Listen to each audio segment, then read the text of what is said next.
of the Ku Klux Klan, thanks to Mr. Griffiths, takes vivid shape when you see The Birth of a Nation.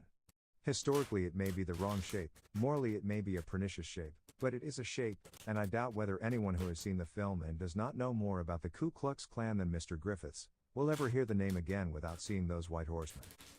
5. And so when we speak of the mind of a group of people, of the French mind, the militarist mind, the Bolshevik mind, we are liable to serious confusion unless we agree to separate the instinctive equipment from the stereotypes, the patterns, and the formulae which play so decisive a part in building up the mental world to which the native character is adapted and responds. Failure to make this distinction accounts for oceans of loose talk about collective minds, national souls, and race psychology. To be sure, a stereotype may be so consistently and authoritatively transmitted in each generation from parent to child that it seems almost like a biological fact. In some respects, we may indeed have become, as Mr. Wallace says, biologically parasitic upon our social heritage. But certainly there is not the least scientific evidence which would enable anyone to argue that men are born with the political habits of the country in which they are born. Insofar as political habits are alike in a nation, the first places to look for an explanation are the nursery, the school, the church, not in that limbo inhabited by group minds and national souls. Until you have thoroughly failed to see tradition being handed on from parents, teachers, priests, and uncles, it is a solecism of the worst order to ascribe political differences to the germplasm. It is possible to generalize tentatively and with a decent humility about comparative differences within the same category of education and experience. Yet even this is a tricky enterprise. For almost no two experiences are exactly alike, not even of two children in the same household. The older son never does have the experience of being the younger. And therefore, until we are able to discount the difference in nurture, we must withhold judgment about differences of nature. As well judge the productivity of two soils by comparing their yield before you know which is in Labrador and which in Iowa, whether they have been cultivated and enriched, exhausted, or allowed to run wild. Chapter 7. Stereotypes as Defense. 1. There is another reason, besides economy of effort, why we so often hold to our stereotypes when we might pursue a more disinterested vision. The systems of stereotypes may be the core of our personal tradition, the defenses of our position in society. They are an ordered, more or less consistent picture of the world, to which our habits, our tastes, our capacities, our comforts and our hopes have adjusted themselves. They may not be a complete picture of the world, but they are a picture of a possible world to which we are adapted. In that world people and things have their well-known places, and do certain expected things. We feel at home there. We fit in. We are members. We know the way around. There we find the charm of the familiar, the normal, the dependable. Its grooves and shapes are where we are accustomed to find them. And though we have abandoned much that might have tempted us before we creased ourselves into that mold, once we are firmly in, it fits as snugly as an old shoe. No wonder, then, that any disturbance of the stereotype seems like an attack upon the foundations of the universe. It is an attack upon the foundations of our universe, and, where big things are at stake, we do not readily admit that there is any distinction between our universe and the universe. A world which turns out to be one in which those we honor are unworthy, and those we despise are noble, is nerve-wracking. There is anarchy if our order of precedence is not the only possible one. For if the meek should indeed inherit the earth, if the first should be last, if those who are without sin alone may cast a stone, if to Caesar you render only the things that are Caesar's, then the foundations of self-respect would be shaken for those who have arranged their lives as if these maxims were not true. A pattern of stereotypes is not neutral. It is not merely a way of substituting order for the great blooming, buzzing confusion of reality. It is not merely a shortcut. It is all these things and something more. It is the guarantee of our self-respect, it is the projection upon the world of our own sense of our own value, our own position and our own rights. The stereotypes are, therefore, highly charged with the feelings that are attached to them. They are the fortress of our tradition, and behind its defenses we can continue to feel ourselves safe in the position we occupy. 2. When, for example, in the 4th century B.C., Aristotle wrote his defense of slavery in the face of increasing skepticism, the Athenian slaves were in great part indistinguishable from free citizens. Mr. Zimmern quotes an amusing passage from the old oligarch explaining the good treatment of the slaves. Suppose it were legal for a slave to be beaten by a citizen, it would frequently happen that an Athenian might be mistaken for a slave or an alien and receive a beating, since the Athenian people is not better clothed than the slave or alien, nor in personal appearance is there any superiority. This absence of distinction would naturally tend to dissolve the institution. If free men and slaves looked alike, what basis was there for treating them so differently? It was this confusion which Aristotle set himself to clear away in the first book of his Politics. With unerring instinct he understood that to justify slavery he must teach the Greeks a way of seeing their slaves that comported with the continuance of slavery. So, said Aristotle, there are beings who are slaves by nature. He then is by nature formed a slave, who is fitted to become the chattel of another person, and on that account is so. All this really says is that whoever happens to be a slave is by nature intended to be one. Logically the statement is worthless, but in fact it is not a proposition at all, and logic has nothing to do with it. It is a stereotype, or rather it is part of a stereotype. The rest follows almost immediately. After asserting that slaves perceive reason, but are not endowed with the use of it, Aristotle insists that it is the intention of nature to make the bodies of slaves and free men different from each other, that the one should be robust for their necessary purposes, but the other erect, useless indeed for such servile labors, but fit for civil life. It is clear then that some men are free by nature and others are slaves. If we ask ourselves what is the matter with Aristotle's argument, we find that he has begun by erecting a great barrier between himself and the facts. When he had said that those who are slaves are by nature intended to be slaves, he at one stroke excluded the fatal question whether those particular men who happened to be slaves were the particular men intended by nature to be slaves. For that question would have tainted each case of slavery with doubt. And since the fact of being a slave was not evidence that a man was destined to be one, no certain test would have remained. Aristotle, therefore, excluded entirely that destructive doubt. Those who are slaves are intended to be slaves. Each slaveholder was to look upon his chattels as natural slaves. When his eye had been trained to see them that way, he was to note as confirmation of their servile character the fact that they performed servile work, that they were competent to do servile work, and that they had the muscles to do servile work. This is the perfect stereotype. Its hallmark is that it precedes the use of reason, is a form of perception, imposes a certain character on the data of our senses before the data reach the intelligence. The stereotype is like the lavender window panes on Beacon Street, like the doorkeeper at a costume ball who judges whether the guest has an appropriate masquerade. There is nothing so obdurate to education or to criticism as the stereotype. It stamps itself upon the evidence in the very act of securing the evidence. That is why the accounts of returning travelers are often an interesting tale of what the traveler carried abroad with him on his trip.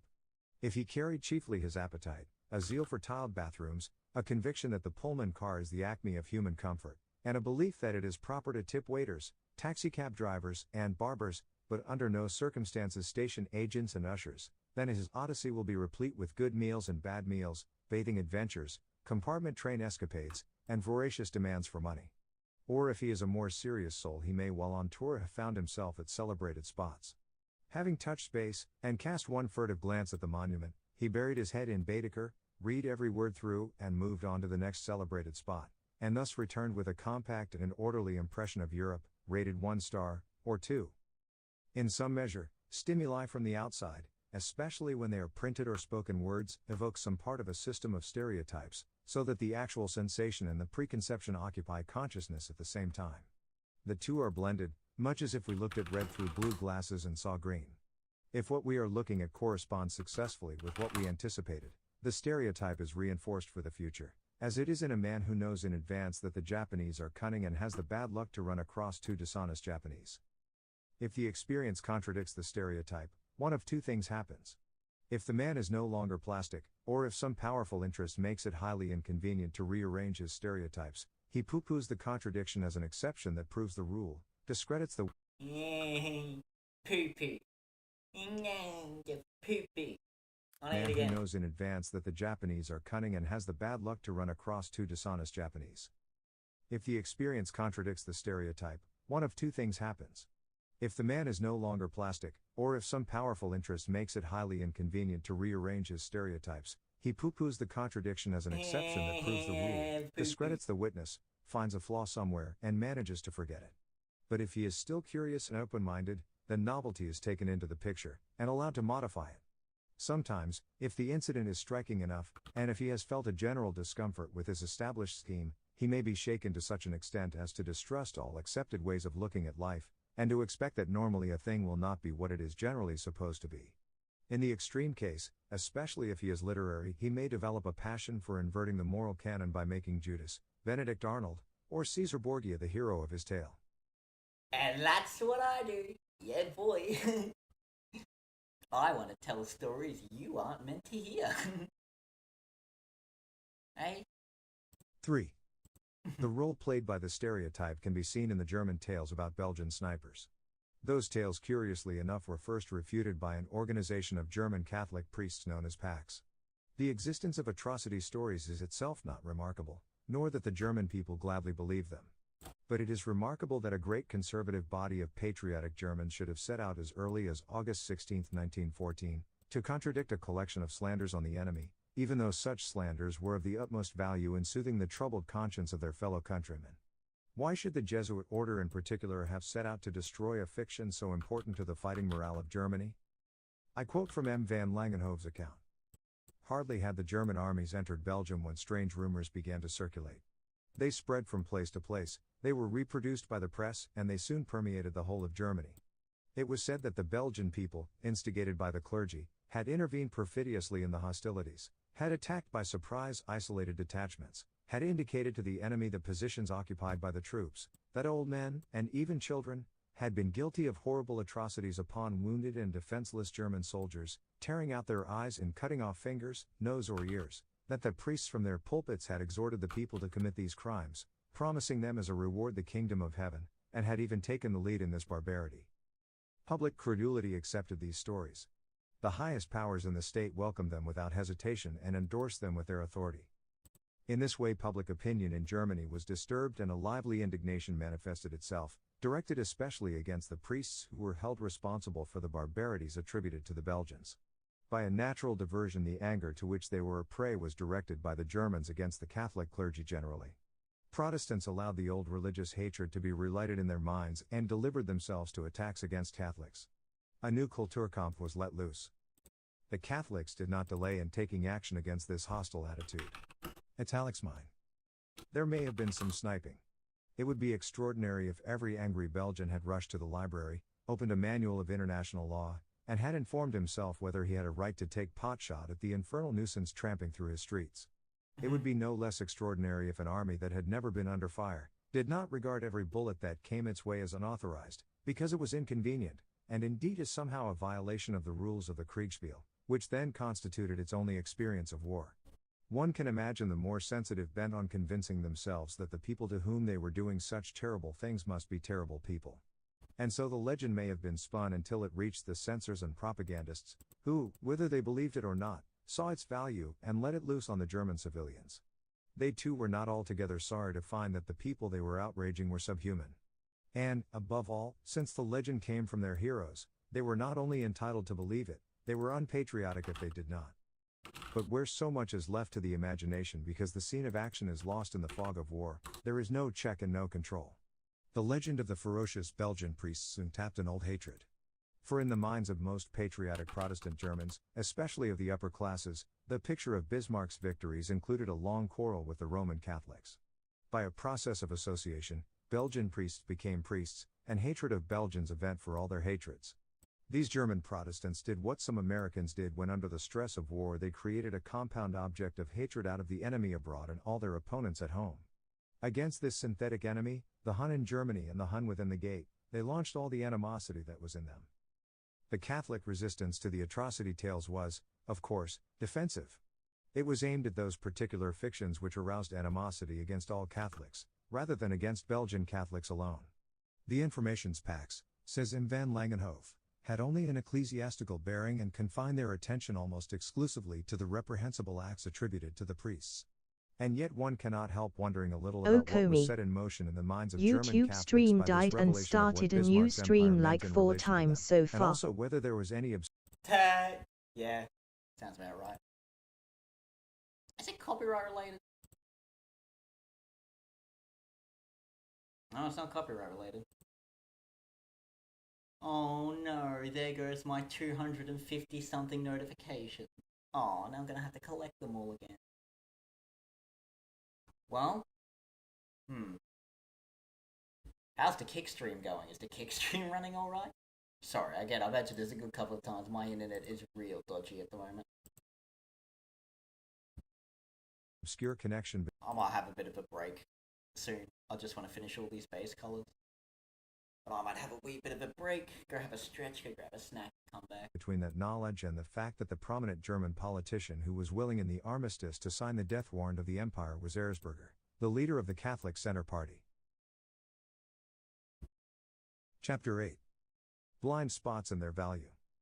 1. I have been speaking of stereotypes rather than ideals, because the word ideal is usually reserved for what we consider the good, the true and the beautiful. Thus it carries the hint that here is something to be copied or attained. But our repertory of fixed impressions is wider than that. It contains ideal swindlers, ideal Tammany politicians, ideal jingos, ideal agitators, ideal enemies. Our stereotyped world is not necessarily the world we should like it to be. It is simply the kind of world we expect it to be.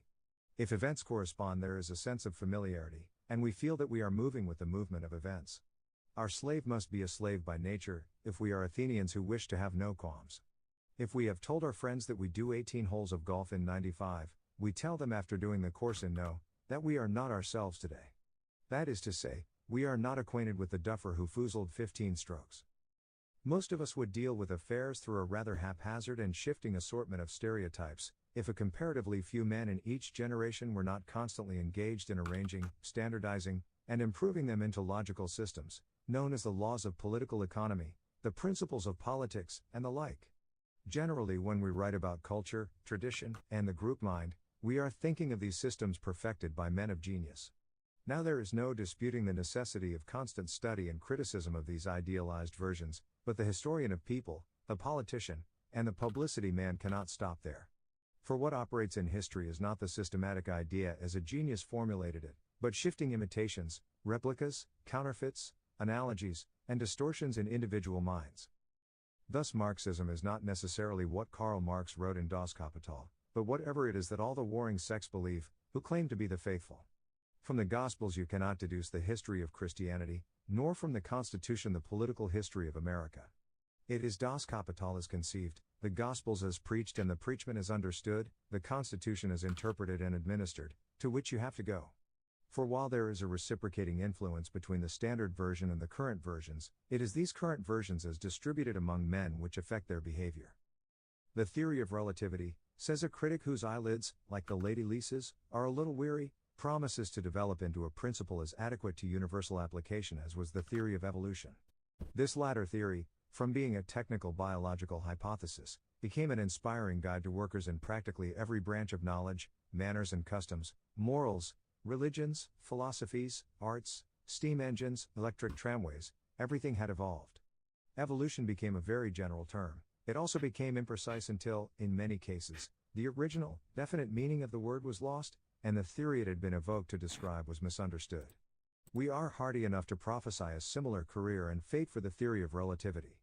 The technical physical theory, at present imperfectly understood, will become still more vague and dim.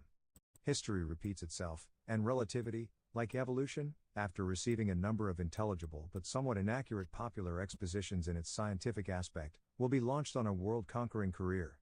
We suggest that, by that time, it will probably be called relativismus. Many of these larger applications will doubtless be justified, some will be absurd, and a considerable number will, we imagine, reduce to truisms.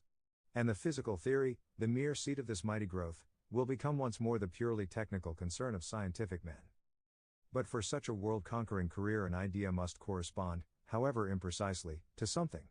Professor Berry shows for how long a time the idea of progress remained a speculative toy. It is not easy, he writes, for a new idea of the speculative order to penetrate and inform the general consciousness of a community until it has assumed some external and concrete embodiment, or is recommended by some striking material evidence. In the case of progress both these conditions were fulfilled, in England, in the period 1820 to 1850. The most striking evidence was furnished by the mechanical revolution. Men who were born at the beginning of the century had seen, before they had passed the age of 30, the rapid development of steam navigation, the illumination of towns and houses by gas, the opening of the first railway. In the consciousness of the average householder, miracles like these formed the pattern of his belief in the perfectibility of the human race. Tennyson, who was in philosophical matters a fairly normal person, tells us that when he went by the first train from Liverpool to Manchester, 1830, he thought that the wheels ran in grooves. Then he wrote this line: "Let the great world spin forever down the ringing grooves of change." And so a notion more or less applicable to a journey between Liverpool and Manchester was generalized into a pattern of the universe forever. This pattern, taken up by others, reinforced by dazzling inventions, imposed an optimistic turn upon the theory of evolution. That theory, of course, is, as Professor Berry says, neutral between pessimism and optimism. But it promised continual change, and the changes visible in the world marked such extraordinary conquests of nature, that the popular mind made a blend of the two. Evolution, first in Darwin himself, and then more elaborately in Herbert Spencer, was a progress towards perfection. 2. The stereotype represented by such words as progress and perfection was composed fundamentally of mechanical inventions. And mechanical it has remained, on the whole, to this day. In America more than anywhere else, the spectacle of mechanical progress has made so deep an impression, that it has suffused the whole moral code. An American will endure almost any insult except the charge that he is not progressive. Be he of long native ancestry, or a recent immigrant, the aspect that has always struck his eye is the immense physical growth of American civilization. That constitutes a fundamental stereotype through which he views the world. The country village will become the great metropolis, the modest building a skyscraper. What is small shall be big, what is slow shall be fast, what is poor shall be rich, what is few shall be many, whatever is shall be more so. Not every American, of course, sees the world this way. Henry Adams didn't, and William Allen White doesn't. But those men do, who in the magazines devoted to the religion of success appear as makers of America. They mean just about that when they preach evolution, progress, prosperity, being constructive, the American way of doing things. It is easy to laugh, but, in fact, they are using a very great pattern of human endeavor. For one thing, it adopts an impersonal criterion, for another it adopts an earthly criterion, for a third it is habituating men to think quantitatively. To be sure, the ideal confuses excellence with size, happiness with speed, and human nature with contraption. Yet the same motives are at work which have ever actuated any moral code, or ever will. The desire for the biggest, the fastest, the highest, or if you are a maker of wristwatches or microscopes, the smallest, the love in short of the superlative and the peerless, is in essence and possibility a noble passion. Certainly the American version of progress has fitted an extraordinary range of facts in the economic situation and in human nature. It turned an unusual amount of pugnacity, acquisitiveness, and lust of power into productive work. Nor has it, until more recently perhaps, seriously frustrated the active nature of the active members of the community. They have made a civilization which provides them who made it with what they feel to be ample satisfaction in work, mating and play, and the rush of their victory over mountains, wildernesses, distance, and human competition has even done duty for that part of religious feeling which is a sense of communion with the purpose of the universe. The pattern has been a success so nearly perfect in the sequence of ideals, practice, and results, that any challenge to it is called un-American. And yet, this pattern is a very partial and inadequate way of representing the world. The habit of thinking about progress as development has meant that many aspects of the environment were simply neglected. With the stereotype of progress before their eyes, Americans have in the mass seen little that did not accord with that progress. They saw the expansion of cities, but not the accretion of slums. They cheered the census statistics, but refused to consider overcrowding. They pointed with pride to their growth, but would not see the drift from the land, or the unassimilated immigration. They expanded industry furiously at reckless cost to their natural resources. They built up gigantic corporations without arranging for industrial relations.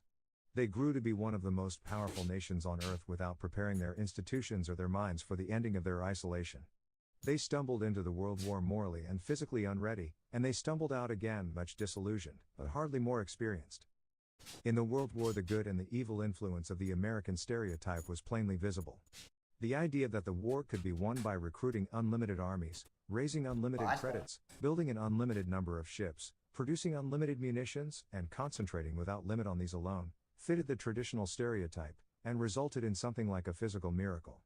But among those most affected by the stereotype, there was no place for the consideration of what the fruits of victory were, or how they were to be attained. Therefore, aims were ignored, or regarded as automatic, and victory was conceived, because the stereotype demanded it, as nothing but an annihilating victory in the field. In peacetime you did not ask what the fastest motor car was for, and in war you did not ask what the completest victory was for. Yet in Paris the pattern did not fit the facts. In peace you can go on endlessly supplanting small things with big ones, and big ones with bigger ones. In war, when you have one absolute victory, you cannot go on to a more absolute victory. You have to do something on an entirely different pattern. And if you lack such a pattern, The end of the war is to you what it was to so many good people, an anticlimax in a dreary and savorless world. This marks the point where the stereotype and the facts, that cannot be ignored, definitely part company. There is always such a point, because our images of how things behave are simpler and more fixed than the ebb and flow of affairs. There comes a time, therefore, when the blind spots come from the edge of vision into the center.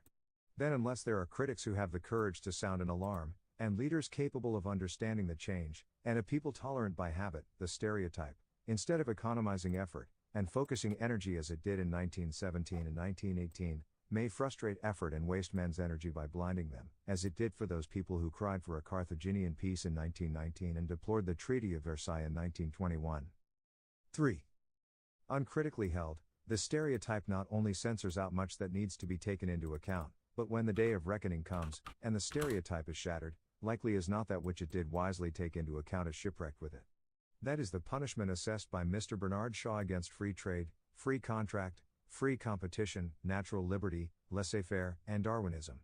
100 years ago, when he would surely have been one of the tartest advocates of these doctrines, he would not have seen them as he sees them today, in the infidel half-century, to be excuses for doing the other fellow down with impunity, all interference by a guiding government, all organization except police organization to protect legalized fraud against fisticuffs, all attempt to introduce human purpose and design and forethought into the industrial welter being contrary to the laws of political economy. He would have seen, then, as one of the pioneers of the march to the plains of heaven that, of the kind of human purpose and design and forethought to be found in a government like that of Queen Victoria's uncles, the less the better. He would have seen not the strong doing the weak down, but the foolish doing the strong down. He would have seen purposes, designs and forethoughts at work, obstructing invention, obstructing enterprise, obstructing what he would infallibly have recognized as the next move of creative evolution. Even now Mr. Shaw is none too eager for the guidance of any guiding government he knows, but in theory he has turned a full loop against laissez-faire. Most advanced thinking before the war had made the same turn against the established notion that if you unloosed everything, wisdom would bubble up and establish harmony. Since the war, with its definite demonstration of guiding governments, assisted by censors, propagandists, and spies, Roebuck Ramsden and natural liberty have been readmitted to the company of serious thinkers. One thing is common to these cycles. There is in each set of stereotypes a point where effort ceases and things happen of their own accord, as you would like them to. The progressive stereotype, powerful to incite work, almost completely obliterates the attempt to decide what work and why that work. Laissez-faire, a blessed release from stupid officialdom, assumes that men will move by spontaneous combustion towards a pre-established harmony. Collectivism, an antidote to ruthless selfishness, seems, in the Marxian mind, to suppose an economic determinism towards efficiency and wisdom on the part of socialist officials.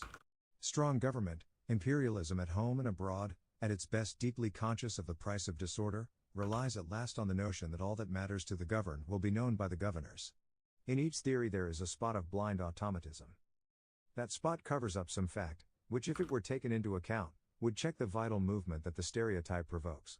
If the progressive had to ask himself, like the Chinaman in the joke, what he wanted to do with the time he saved by breaking the record, if the advocate of laissez-faire had to contemplate not only free and exuberant energies of men, but what some people call their human nature, if the collectivist let the center of his attention be occupied with the problem of how he is to secure his officials, if the imperialist dared to doubt his own inspiration, you would find more Hamlet and less Henry V.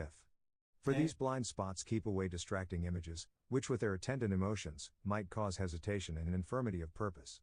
Consequently the stereotype not only saves time in a busy life and is a defense of our position in society, but tends to preserve us from all the bewildering effect of trying to see the world steadily and see it whole.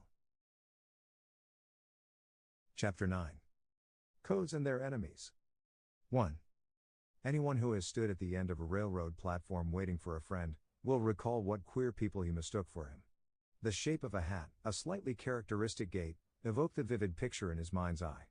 In sleep a tinkle may sound like the pealing of a great bell, the distant stroke of a hammer like a thunderclap.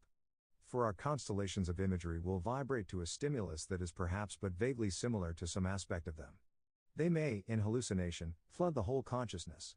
They may enter very little into perception, though I'm inclined to think that such an experience is extremely rare and highly sophisticated, as when we gaze blankly at a familiar word or object, and it gradually ceases to be familiar. Certainly for the most part, the way we see things is a combination of what is there and of what we expected to find. The heavens are not the same to an astronomer as to a pair of lovers. A page of Kant will start a different train of thought in a Kantian and in a radical empiricist. The Tahitian belle is a better looking person to her Tahitian suitor than to the readers of the National Geographic magazine. Expertness in any subject is, in fact, a tie-in of the number of aspects we are prepared to discover, plus the habit of discounting our expectations. Where to the ignoramus all things look alike, and life is just one thing after another, to the specialist things are highly individual. For a chauffeur, an epicure, a connoisseur, a member of the president's cabinet, or a professor's wife, there are evident distinctions and qualities, not at all evident to the casual person who discusses automobiles, wines, old masters, Republicans, and college faculties. But in our public opinions few can be expert, while life is, as Mr. Bernard Shaw has made plain, so short. Those who are expert are so on only a few topics. Even among the expert soldiers, as we learned during the war, expert cavalrymen were not necessarily brilliant with trench warfare and tanks. Indeed, sometimes a little expertness on a small topic may simply exaggerate our normal human habit of trying to squeeze into our stereotypes all that can be squeezed, and of casting into outer darkness that which does not fit. Whatever we recognize as familiar we tend, if we are not very careful, to visualize with the aid of images already in our mind. Thus in the American view of progress and success there is a definite picture of human nature and of society.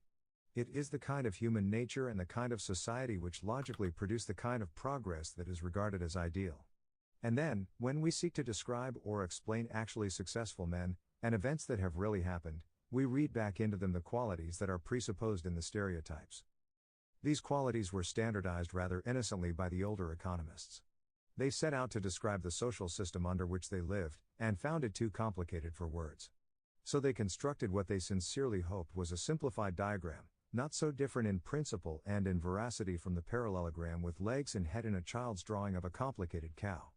The scheme consisted of a capitalist who had diligently saved capital from his labor, an entrepreneur who conceived a socially useful demand and organized a factory, a collection of workmen who freely contracted, take it or leave it, for their labor, a landlord, and a group of consumers who bought in the cheapest market those goods which by the ready use of the pleasure-pain calculus they knew would give them the most pleasure. The model worked. The kind of people, which the model assumed, living in the sort of world the model assumed, invariably cooperated harmoniously in the books where the model was described. With modification and embroidery, this pure fiction, used by economists to simplify their thinking, was retailed and popularized until for large sections of the population it prevailed as the economic mythology of the day. It supplied a standard version of capitalist, promoter, worker and consumer in a society that was naturally more bent on achieving success than on explaining it.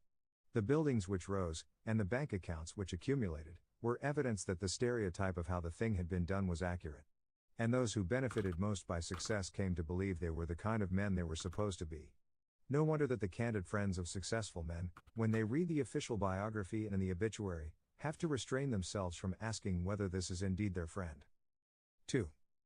To the vanquished and the victims, the official portraiture was, of course, unrecognizable. For while those who exemplified progress did not often pause to inquire whether they had arrived according to the route laid down by the economists, or by some other just as creditable, the unsuccessful people did inquire. No one, says William James, sees further into a generalization than his own knowledge of detail extends.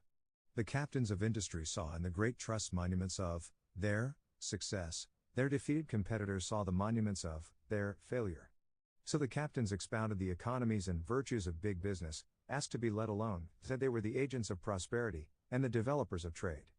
The vanquished insisted upon the wastes and brutalities of the trusts, and called loudly upon the Department of Justice to free business from conspiracies. In the same situation one side saw progress, economy, and a splendid development, the other, reaction, extravagance, and a restraint of trade. Volumes of statistics, anecdotes about the real truth and the inside truth, the deeper and the larger truth, were published to prove both sides of the argument. For when a system of stereotypes is well fixed, our attention is called to those facts which support it, and diverted from those which contradict. So perhaps it is because they are attuned to find it, that kindly people discover so much reason for kindness, malicious people so much malice. We speak quite accurately of seeing through rose-colored spectacles, or with a jaundiced eye. If, as Philip Little once wrote of a distinguished professor, we see life as through a glass darkly, our stereotypes of what the best people and the lower classes are like will not be contaminated by understanding. What is alien will be rejected, what is different will fall upon unseeing eyes. We do not see what our eyes are not accustomed to take into account. Sometimes consciously, more often without knowing it, we are impressed by those facts which fit our philosophy. 3. This philosophy is a more or less organized series of images for describing the unseen world, but not only for describing it, for judging it as well. And, therefore, the stereotypes are loaded with preference, suffused with affection or dislike, attached to fears, lusts, strong wishes, pride, hope. Whatever invokes the stereotype is judged with the appropriate sentiment. Except where we deliberately keep prejudice in suspense, we do not study a man and judge him to be bad. We see a bad man. We see a dewy morn, a blushing maiden, a sainted priest, a humorless Englishman, a dangerous Red, a carefree Bohemian, a lazy Hindu, a wily Oriental, a dreaming Slav, a volatile Irishman, a greedy Jew, a 100% American. In the workaday world that is often the real judgment, long in advance of the evidence, and it contains within itself the conclusion which the evidence is pretty certain to confirm. Neither justice, nor mercy, nor truth, enter into such a judgment, for the judgment has preceded the evidence. Yet a people without prejudices, a people with altogether neutral vision, is so unthinkable in any civilization of which it is useful to think, that no scheme of education could be based upon that ideal. Prejudice can be detected, discounted, and refined, but so long as finite men must compress into a short schooling preparation for dealing with a vast civilization, they must carry pictures of it around with them, and have prejudices. The quality of their thinking and doing will depend on whether those prejudices are friendly to other people, to other ideas, whether they evoke love of what is felt to be positively good, rather than hatred of what is not contained in their version of the good. Morality, good taste and good form first standardize and then emphasize certain of these underlying prejudices. As we adjust ourselves to our code, we adjust the facts we see to that code. Rationally, the facts are neutral to all our views of right and wrong. Actually, we'll finish this chapter 9 here, and then I'm gonna have a break. Our canons determine greatly what we shall perceive and how. For a moral code is a scheme of conduct applied to a number of typical instances. To behave as the code directs is to serve whatever purpose the code pursues. It may be God's will, or the king's, individual salvation in a good, solid, three-dimensional paradise, success on earth, or the service of mankind. In any event, the makers of the code fix upon certain typical situations, and then by some form of reasoning or intuition, deduce the kind of behavior which would produce the aim they acknowledge. The rules apply where they apply. But in daily living, how does a man know whether his predicament is the one the lawgiver had in mind? He is told not to kill. But if his children are attacked, may he kill to stop a killing? The 10 Commandments are silent on the point. Therefore, around every code there is a cloud of interpreters who deduce more specific cases. Suppose, then, that the doctors of the law decide that he may kill in self-defense. For the next man the doubt is almost as great. How does he know that he is defining self-defense correctly, or that he has not misjudged the facts, imagined the attack, and is really the aggressor? Perhaps he has provoked the attack. But what is a provocation? Exactly these confusions infected the minds of most Germans in August 1914. Far more serious in the modern world than any difference of moral code is the difference in the assumptions about facts to which the code is applied. Religious, moral and political formulae are nothing like so far apart as the facts assumed by their votaries.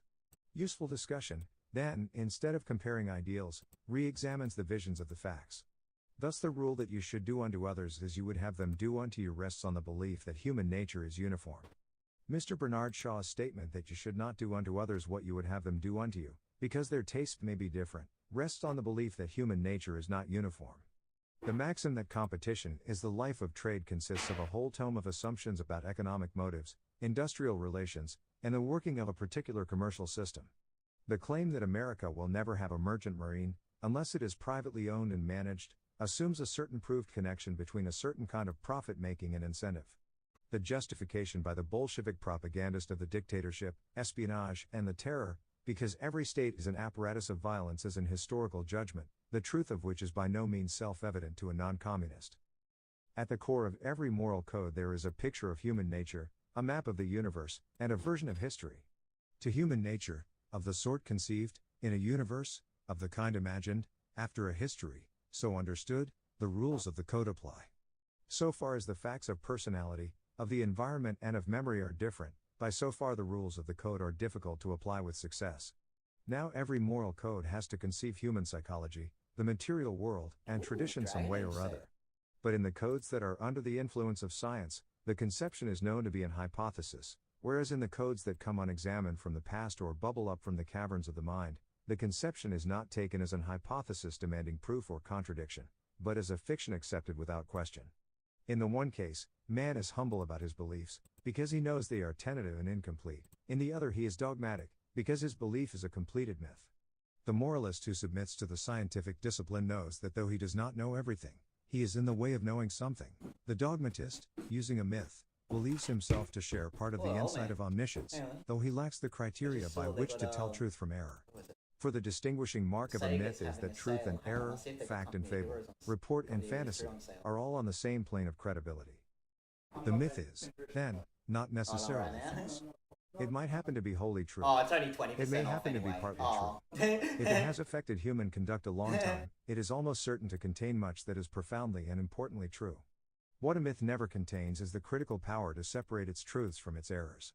For that power comes only by realizing that no human opinion, whatever its supposed origin, is too exalted for the test of evidence, that every opinion is only somebody's opinion. And if you ask why the test of evidence is preferable to any other, there is no answer unless you are willing to use the test in order to test it. 4. The statement is, I think, susceptible of overwhelming proof, that moral codes assume a particular view of the facts. Under the term moral codes I include all kinds: personal, family, economic, professional, legal, patriotic, international. At the center of each there is a pattern of stereotypes about psychology, sociology, and history. The same view of human nature, institutions or tradition rarely persists through all our codes. Compare, for example, the economic and the patriotic codes. There is a war supposed to affect all alike. Two men are partners in business. One enlists, the other takes a war contract. The soldier sacrifices everything, perhaps even his life. He is paid $1 a day, and no one says, no one believes, that you could make a better soldier out of him by any form of economic incentive. That motive disappears out of his human nature.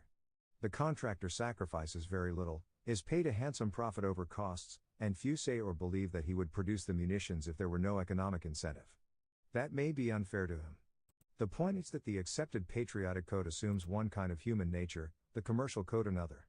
And the codes are probably founded on true expectations to this extent, that when a man adopts a certain code he tends to exhibit the kind of human nature which the code demands. That is one reason why it is so dangerous to generalize about human nature. A loving father can be a sour boss, an earnest municipal reformer, and a rapacious jingo abroad.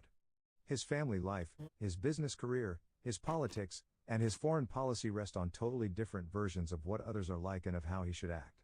These versions differ by codes in the same person. The codes differ somewhat among persons in the same social set, differ widely as between social sets, and between two nations, or two colors, may differ to the point where there is no common assumption whatever. That is why people professing the same stock of religious beliefs can go to war. The element of their belief which determines conduct is that view of the facts which they assume. That is where codes enter so subtly and so pervasively into the making of public opinion. The orthodox theory holds that a public opinion constitutes a moral judgment on a group of facts. The theory I am suggesting is that, in the present state of education, a public opinion is primarily a moralized and codified version of the facts. I am arguing that the pattern of stereotypes at the center of our codes largely determines what group of facts we shall see, and in what light we shall see them. That is why, with the best will in the world, the news policy of a journal tends to support its editorial policy, why a capitalist sees one set of facts, and certain aspects of human nature, literally sees them, his socialist opponent another set and other aspects, and why each regards the other as unreasonable or perverse, when the real difference between them is a difference of perception. That difference is imposed by the difference between the capitalist and socialist pattern of stereotypes. There are no classes in America, writes an American editor. The history of all hitherto existing society is the history of class struggles, says the Communist Manifesto. If you have the editor's pattern in your mind, you will see vividly the facts that confirm it, vaguely and ineffectively those that contradict. If you have the communist pattern, you will not only look for different things, but you will see with a totally different emphasis what you and the editor happen to see in common. 5.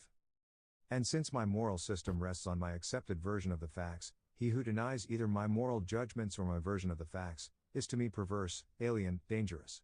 How shall I account for him? The opponent has always to be explained, and the last explanation that we ever look for is that he sees a different set of facts. Such an explanation we avoid, because it saps the very foundation of our own assurance that we have seen life steadily and seen it whole. It is only when we are in the habit of recognizing our opinions as a partial experience seen through our stereotypes that we become truly tolerant of an opponent. Without that habit, we believe in the absolutism of our own vision, and consequently in the treacherous character of all opposition. Janet For while Jane. men are willing to admit that Ah there yes. are two sides to Browsing a for question, they do erotic not games believe while that there are two listening to sides public what they regard opinion. as a fact. Man of culture. And they never do believe it until after long critical education. Yeah, boy. They are fully conscious of how second-hand and subjective. That's what keeps people drawn to these streams, isn't it, Jan? You know? It's a variety show. You can get everything you could ever want. Well, but after this chapter, I'm probably gonna take a break. I don't know if I'll do any more work. We'll see how I feel. Otherwise, we might go play some Fallout New Vegas or some shit. Do some of the video. But that's what's coming up next. Is their apprehension of their social data.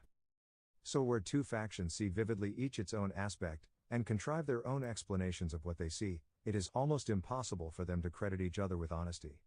If the pattern fits their experience Janet at a Jane. crucial point, they no longer That's look upon okay. it as an I interpretation. can't stay around They either. look upon it Need as to do reality. certain things It may and not go to resemble the sleep. reality, except that it No culminates worries. in a conclusion which fits a real experience. I may represent my trip from New York to Boston by a straight line on a map, just as a man may regard his triumph as the end of a straight and narrow path. The road by which I actually went to Boston may have involved many detours, much turning and twisting, just as his road may have involved much besides pure enterprise, labor and thrift. But provided I reach Boston and he succeeds, the airline and the straight path will serve as ready-made charts. Only when somebody tries to follow them and does not arrive, do we have to answer objections. If we insist on our charts, and he insists on rejecting them, we soon tend to regard him as a dangerous fool, and he to regard us as liars and hypocrites. Thus we gradually paint portraits of each other. For the opponent presents himself as the man who says, "Evil be thou my good." He is an annoyance who does not fit into the scheme of things. Nevertheless he interferes. And since that scheme is based in our minds on incontrovertible fact fortified by irresistible logic, some place has to be found for him in the scheme.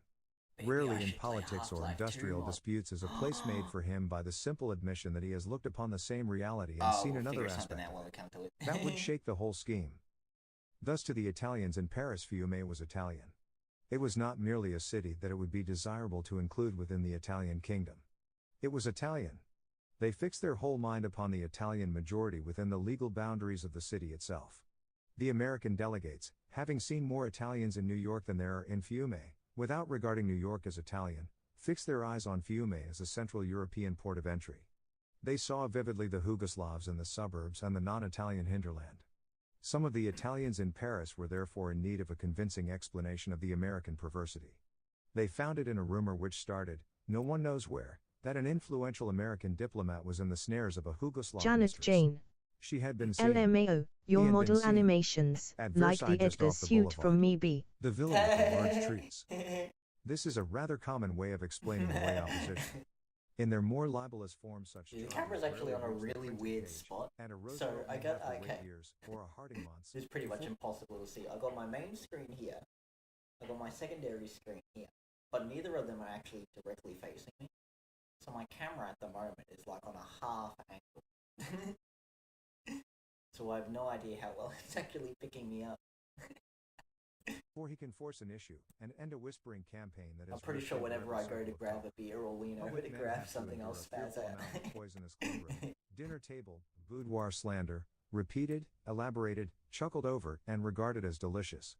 While this sort of thing is, I believe, less prevalent in America than in Europe, yet rare is the American official about whom somebody is not repeating a scandal.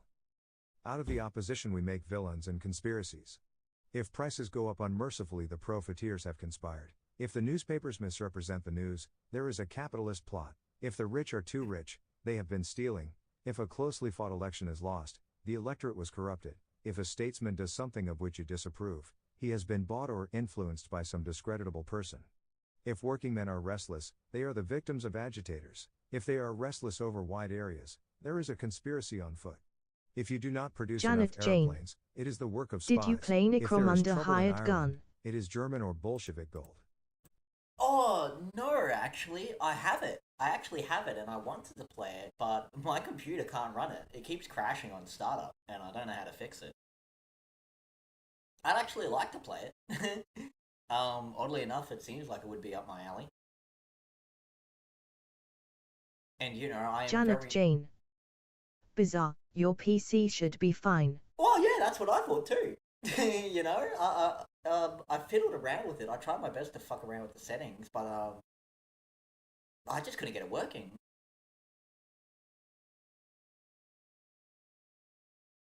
But I'd love to give it a go. It does look like fun.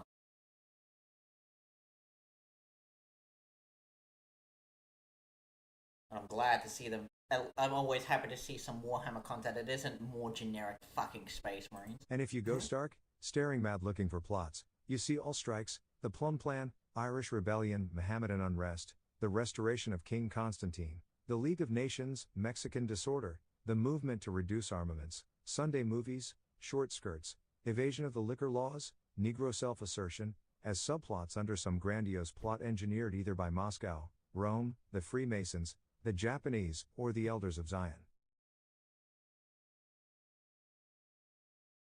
Chapter 10. There we go. Alright. We're about halfway. Are we about halfway? We're at chapter 10. At a 30. Oh no, we're about a third of the way.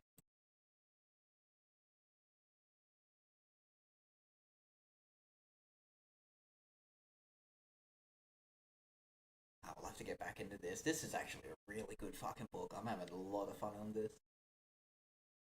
Like, it's amazing how poignant it is. And again, I'm sorry, I have to keep reminding everybody, this was written in 1922, before World War II. And it's amazing Janet how Jane. like, relevant it still is. 2 fixes I found just now. Updated your driver's LMAO. Second fix. Your install directory may be too much for the game. Install it somewhere else. It might be the install directory, because I currently got most of my Steam games installed on my external hard drive. So if it is a graphically and memory demanding game, the fact that it's trying to call files from an external hard drive could be fucking it up. The drivers should be fine. I don't see why the drivers would be outdated. I could give that another update though. But yeah, I might have to, that second point, I could try shimmying it over onto the, one of the internal hard drives. Janet Jane. But, oop, there it is. It's Look, not there it is. very demanding, but the drive may be the issue. Yeah. Because I wouldn't think it was too demanding.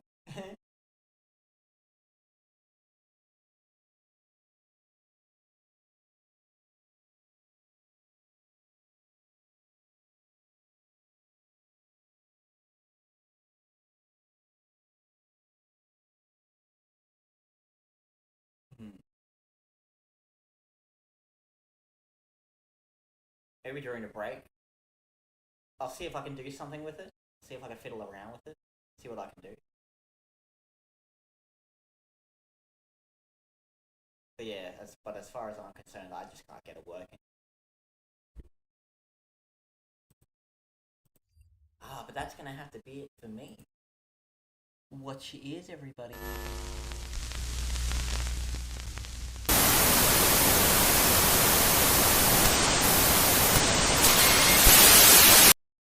It's so goddamn loud. It's so fucking loud. I need to go get it replaced. I need to get a lot of shit replaced. I need to do new backgrounds. I need new models, new rigging. I need new lots of things.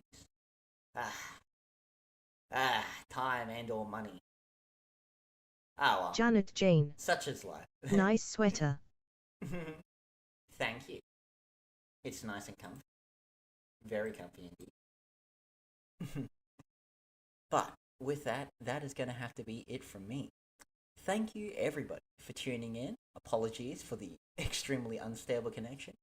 Thank you Narnia. Thank you Rex. Thank you Okami. Thank you Shrimp.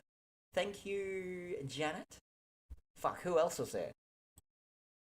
Thank you Wagnick. Fuck, I think I got everybody. Oh, and thank you Alien is Live. And thank you anyone else. Oh, and Deadpool, thank you Deadpool. And thank you anyone else that happens to be tuning in. It's always a pleasure and an honor to have you here.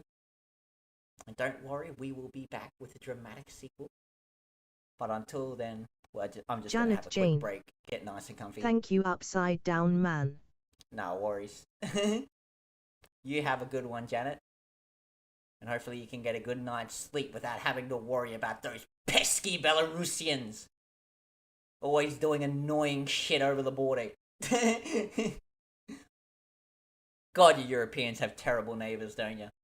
God, there's a joy of being a fucking island just living in the middle of nowhere. Our only neighbour is New Zealand, and between Australia and New Zealand, Australia is the bad neighbour.